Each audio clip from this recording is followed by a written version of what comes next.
Welcome back जी। एक बार फिर से खुश आमदीद कहते हैं सबकी सोच में। अच्छा, तैमूर साहब हमारे साथ ही मौजूद है बाय द वे।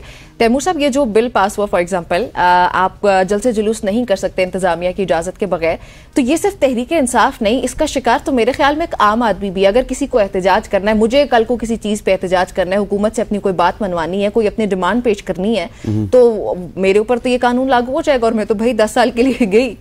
बिल्कुल, देखें ये तो ये हुकूमतें जब ये पार्लियामेंट की जब कानून साजी हो रही होती है, ये सब चीजें नहीं देखते क्या?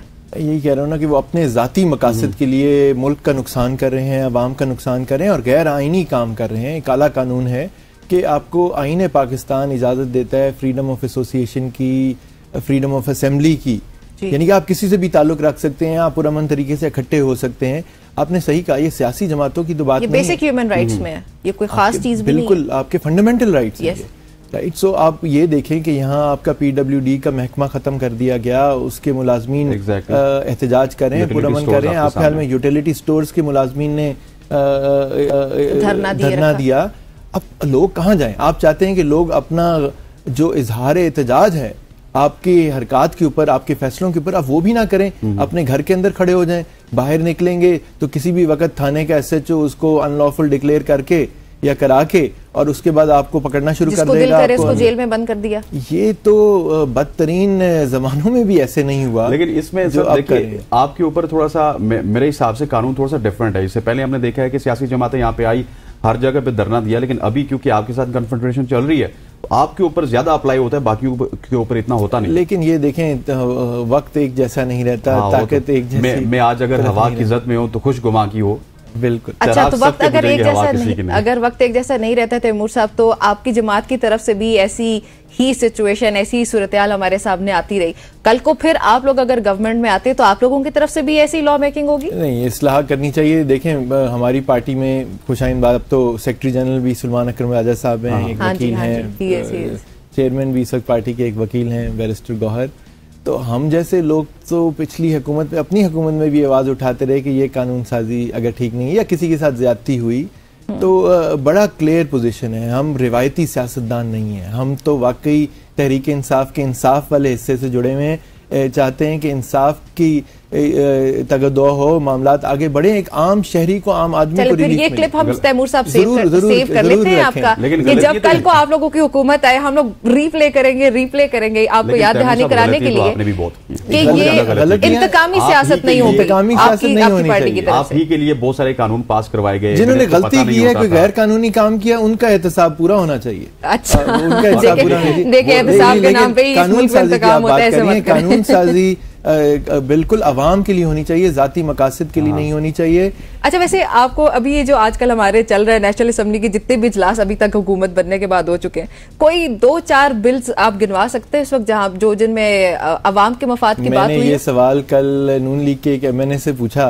अच्छा। उनके पास जवाब नहीं था। उन्होंने कहा आप बता दें कौन से हमने गलत किए, तो हमने गिनाने शुरू कर दिए कि ये तो इन्होंने कोई कानून साजी छोड़े, कानून लेकिन फायदा तो आपको भी हो रहा है। देखिए, आप ऑपोजिशन तरमीम की अगर बात कर लें, उसका फायदा तो आपको भी हो रहा है सर। वो इमरान खान साहब ने वो कर दिया कि मुझे इसके मुताबिक अब रिलीफ। वो तो जाहिर है कानून बन गया, लेकिन आपको पता है कि अदालत नहीं तो तनकीद करते हैं, तो आप नहीं देखें, अब कानून साजी एक हो गई, वो तो उनके वकीलों ने फिर मशवरा दिया है ना कि जी अब ये चीज बन गई है। तो लेकिन उन्होंने तो वही तो लेके गए थे दरखास्त सुप्रीम कोर्ट में कि नैब अमेंडमेंट्स का मैं तो जाती बेनिफिशियरी होऊंगा, मुल्क का नुकसान होगा। तो पार्लियामेंट में आप लोग सिंगल लार्जेस्ट पार्टी हैं, आप लोगों के पास बहुत इख्तियार है। अगर आप लोग समझें तो आप लोगों ने क्या किया आवाम के लिए? आप लोगों की कानून साजी कहाँ पे आती है जहाँ पे मैं कह सकती हूँ कि भाई तहरीक इंसाफ की तरफ से ये चीज हमारे सामने आ रही है, ऑपोजिशन की सबसे बड़ी जमात है, पार्लियामेंट की सिंगल लार्जेस्ट पार्टी है। नहीं, आप देखें, सिंगल लार्जेस्ट पार्टी है, अल्लाह करे कि हमारे सारे मेंबरान को नोटिफाई कर दें। हाँ, और मतलब आज की आईनी तरमीम ला के कोई उस तरह का ये काम करने की कोशिश ना करें। आप प्राइवेट मेंबर्स बिल उठा के देख लें जी, पार्टी के जिस दिन होते हैं कि पाकिस्तान तहरीक इंसाफ के मेंबरान की तरफ से भी मुख्तलिफ इशूज़ के ऊपर बिल प्रेजेंट किए जाते हैं, राइट। मसला ये है कि ना बिल्स पे हाउस में डिस्कशन हो रही है, ना बिल्स के ऊपर कोई कमेटीज में डिस्कशन हो रही है। इनके वजीर कानून और हमारी उनसे बड़ी दोस्ती है, और बाकी जो है नहीं, वो ये कहते रहे हैं, आपके चैनल्स पे आके कहते रहे हैं कि कोई आईनी तरमीम जुडिशल पैकेज नहीं आ रहा, कोई तब्दीली नहीं हो रहा। और आज हम जब बैठे हुए हैं तो आने से पहले फोन पे लोगों की सिर्फ यही कॉलें आ रही हैं कि ये आईनी तरमीम करने लगे और ये करने जा रहे हैं, ये जुडिशल पैकेज कुछ लेके आ रहे हैं, किस तरह ला रहे हैं। तो इन्होंने तो खुद, जो इनके लोग अगर एक कानून पे आज वोट डालेंगे या कल डालेंगे, ना इन्होंने खुद देखा होगा उन तरमीम को, ना पढ़ा होगा, ना समझा होगा, बस जो इनको डायरेक्शन आएगी उसके हिसाब से ये वोट कर देंगे। तो पार्लियामान ऐसे तो नहीं चलती। पार्लियामान में कोई भी अहम कानून साजी जो होती है, जो करनी चाहिए, उसके ऊपर पूरी डिस्कशन और डिबेट होनी चाहिए। ये इनके लंबे असरात होते हैं इन बातों के। ये जजों की तादाद बढ़ाने की बात करते हैं, तो अभी तो पंजाब में 60 में से 24 सीटें खाली हैं, सिंध में 10 से 11 के करीब खाली हैं, खैबर पख्तूनख्वा में इन्होंने पेशावर हाई कोर्ट की 20 से 30 सीटें कर दी हैं। सर, हमारे साथ हमारे ब्यूरो चीफ लाहौर उमर दराज गोंदल साहब भी मौजूद हैं। उमर, आपको खुशामदीद कहते हैं, thank you very much for joining us. मामलात आपके सामने, पार्लियामेंट के सेशंस भी आपके सामने, दूसरी तरफ तहरीक इंसाफ का एक सख्त मौकफ भी आपके सामने है। क्या समझते हैं, मामलात तो इस वक्त बिगड़ते हुए नजर आ रहे हैं?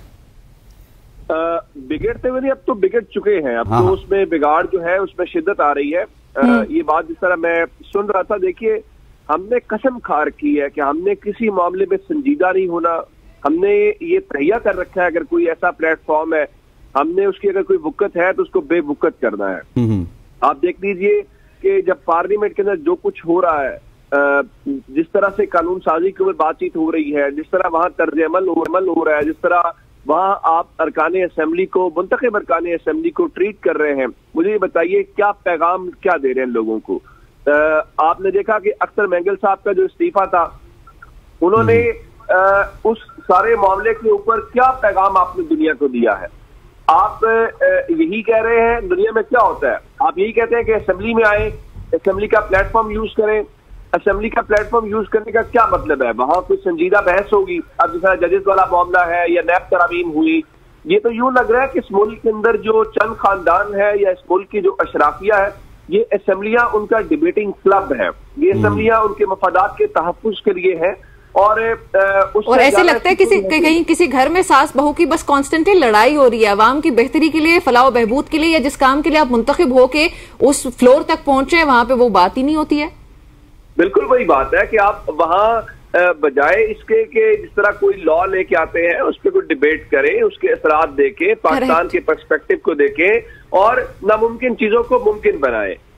मिसाल के तौर के ऊपर बलूचिस्तान में इतना बड़ा इंसिडेंट हुआ है और उसमें हमारे जो सिक्योरिटी फोर्सेस के लोग हैं वो शहीद हुए हैं, हमारे दीगर जो सिविलियंस हैं उनकी जान गई है।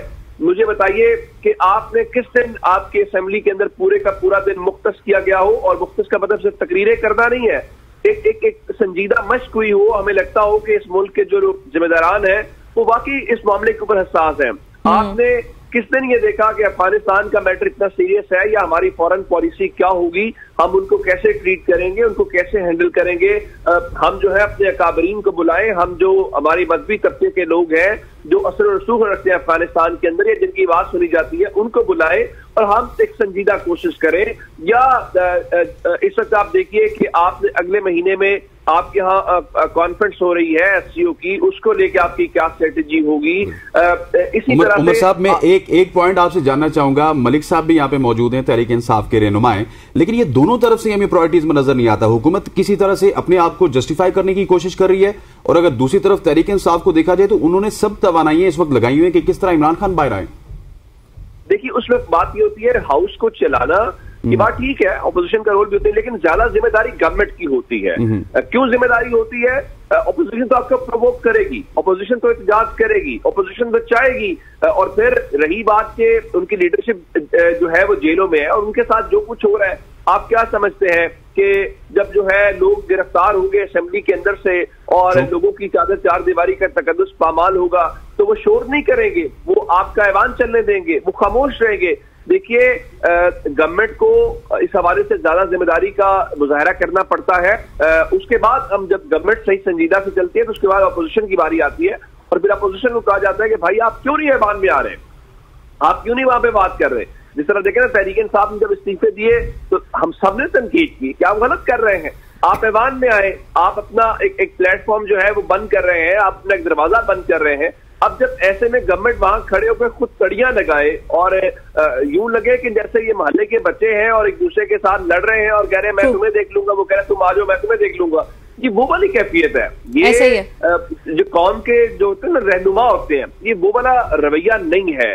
और सच्ची बात तो ये है, आप लोगों को मायूस कर रहे हैं, आप लोगों को कोई अच्छा पैगाम नहीं दे रहे, या इस तरीके से नहीं हो रहा कि हम ये समझे कि जनाब देखिए ये जो लोग हैं ये क़यादत के, इस मुल्क की क़यादत के अहल है, या मैं ये कहने, मुझे इजाजत दीजिए, या हम ये समझने में वो क्या कहते हैं कि इस पर कायल दिखाई दो नहीं देते कि कम अज कम इस मुल्क की जो क़यादत है वो महफूज हाथों में है, ये संजीदा हाथों में है। बिल्कुल ठीक हो गया। जो बिल्कुल कोई और ही मुजाहरा करते हुए कुछ और ही मुजाहरा करते हुए नजर आते हैं। अच्छा मलिक साहब, आइंदा आने वाले कुछ दिनों में आपको चार्टर ऑफ डेमोक्रेसी के अम्ब्रेला के अंडर कोई ऑपोजिशन और हुकूमत एक साथ होते हुए नजर आती है, या आपको क्या लगता है कि ये भी बस बयानात की हद तक ही था जो स्पीकर ने कह दिया और बयानात होंगे? क्योंकि असल में कीपिंग दैट इन माइंड आप कह चुके हैं कि हुकूमत कभी भी नहीं चाहेगी कि इस तरह के हालात बेहतर हो, क्योंकि वो बेनिफिशियरी हैं। Action speak louder than words. True. अगर इन्होंने कोई उस तरह की कोशिश करनी है, मिसाक जमहूरियत की ये बात करते हैं, हाँ। तो बात यह है कि जिस तरह कल खैबर पख्तूनख्वा के वजीर आला कह रहे थे कि एक सूबे का वजीर आला पूछ रहा है इतने महीनों से कि मेरे ऊपर 1 घंटे के अंदर 7 जिलों में FIRs कैसे कट गई, ठीक है, या जो ना हक लोगों के ऊपर पूरे पाकिस्तान में 40-50 FIRs और केसेस करा दिए गए, बाद में ज़िमनी स्टेटमेंट्स में उनके नाम लिख दिए गए। हुकूमत के कंट्रोल में ना प्रोसिक्यूशन इदारे, तो अदालतें आज़ाद, हम उम्मीद करते हैं आज़ाद होंगी, लेकिन प्रोसिक्यूशन तो हुकूमत के कंट्रोल में। तो ये उसके ऊपर अगर कुछ करें, ये जो पार्लियामान में वाक़या हुआ उसके ऊपर बिल्कुल स्ट्रिक्ट एक्शन लें, अरकान की बाजियाबी फ़ौरन कराएं। आज प्रोडक्शन ऑर्डर इशू हैं, देखते हैं कि वो आते हैं और वो आके मेंबरान पार्लियामेंट क्या बात करते हैं। तो ये तो हुकूमत के अपने एक्शंस जो हैं उनसे बात पता चलेगी कि ये मामलात किस तरफ लेके जाते हैं। अगर ये चाहते हैं कि इसी तरह चले तो अब अपोजिशन क्या कर सकती है? आपके गोंदल साहब ने बड़ी ज़बरदस्त बातें की, मैं उनसे एग्री करता हूँ। आप मायूसी फैला रहे हैं, मतलब मेरे जैसा शख्स भी फिर अब यही सोचता है कि फॉर्म 45 की जंग लड़के पार्लियामान में पहुंच के क्या करना है, हम फिर शायद अदालतों में बेहतर हैं, हाँ। जहां कम से कम लाहौर से कराची, कोयटा से पेशावर तक 1.5 लाख वकील तो हमारे साथ खड़ा है। ये तो मेंबरान पार्लियामेंट भी। बहुत शुक्रिया आपका मलिक साहब में ज्वाइन करने के लिए। उमर आपका बहुत शुक्रिया में ज्वाइन करने के लिए। यहाँ पे गुफ्तगू का सिलसिला जारी है, लेकिन हम शामिल करने लगे हैं एक ब्रेक। आप सब ने हमारे साथ रहना।